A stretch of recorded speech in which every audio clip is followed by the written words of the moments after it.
हमें 1 केजी लेना होता है। ये सब सामग्रियों को अगर मिला दीजिएगा, टोटल सामग्री 100 केजी की हो जाएगी। और ये जब आप मिला देते हैं तो एक पशु को जो चाहिए कार्बोहाइड्रेट, प्रोटीन, वसा, विटामिन, ये जो भी चाहिए वो सब इससे पूर्ति हो जाता है। जो कमी खनिजों की होती है, जिसकी वजह से हम खनिज मिश्रण मिलाएं, उसकी पूर्ति खनिज मिश्रण से, मिनरल मिक्सचर से हो जाती है।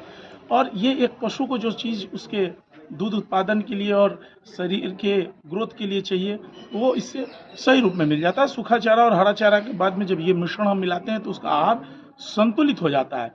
अब संतुलित हो जाता है और इन सब को खिलाने का जो तरीका है वो बड़ा ध्यान देने योग्य बात है। क्या कि भाई अगर कोई पशु है तो उसके बॉडी मेंटेनेंस के लिए क्या होता है कि लोग अक्सर ऐसा करते हैं कि जो पशु दूध देने वाली होती है उसी को दाना मिश्रण या खल्ली दाना खिलाते हैं, अन्यथा दूसरे को नहीं खिलाते हैं। सबसे पहली बात कि इस दाने मिश्रण को कभी पका के नहीं खिलाना है। खिलाने से 1 घंटा पूर्व पानी में डालिए, फूल जाने के बाद फिर पशु को आप उसके चारे, हरे चारे और सूखे चारे के बीच में मिला करके खिलाइए। दूसरा चीज़ खिलाने का तरीका है कि बॉडी मेंटेनेंस के लिए कोई भी पशु की बॉडी मेंटेनेंस, वो दूध दे रहा हो ना दे रहा हो, इससे कोई मतलब नहीं रहता है। बॉडी मेंटेनेंस के लिए उसे प्रतिदिन 2 केजी यह दाना मिश्रण जो भी बताया गया, इस दाना मिश्रण का 2 केजी हम देते हैं। प्लस अब उसके बाद में अगर वो जितना लीटर दूध करता है प्रतिदिन, आपका जितना लीटर दूध करता है तो प्रति लीटर दूध के हिसाब से 500 ग्राम यह दाना मिश्रण देते हैं।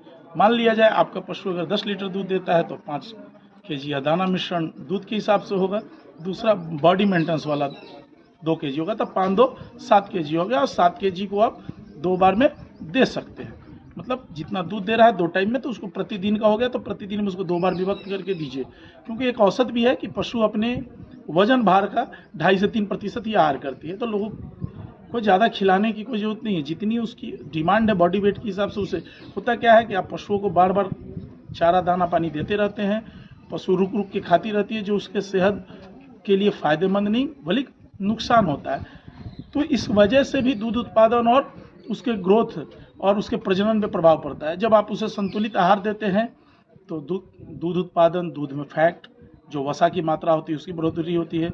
जो रिपीट ब्रीडिंग जैसी समस्याएं आजकल पशुओं में जो आम हो गई है, उसका मुख्य जो कारण देखा गया है वो आहार है। तो अगर आप ये संतुलित आहार देते हैं तो इस समस्याओं से भी आपको समाधान मिलता है। दूसरा परजीवी तो आने के बहुत सारे कारण हैं, लेकिन एक कारण क्या है कि इसके आने का जो वजह होता है वो शरीर में कहीं ना कहीं प्रतिरोधक क्षमता भी निर्भर करता है। तो कारण कि आप आहार नहीं देते हैं तो प्रतिरोधक क्षमता कमजोर हो जाता है और परजीवी का भी प्रकोप होता है। तो ये परजीवियों को भी कम रोकने में तो काफ़ी क्या होगा कि जल्दी आपको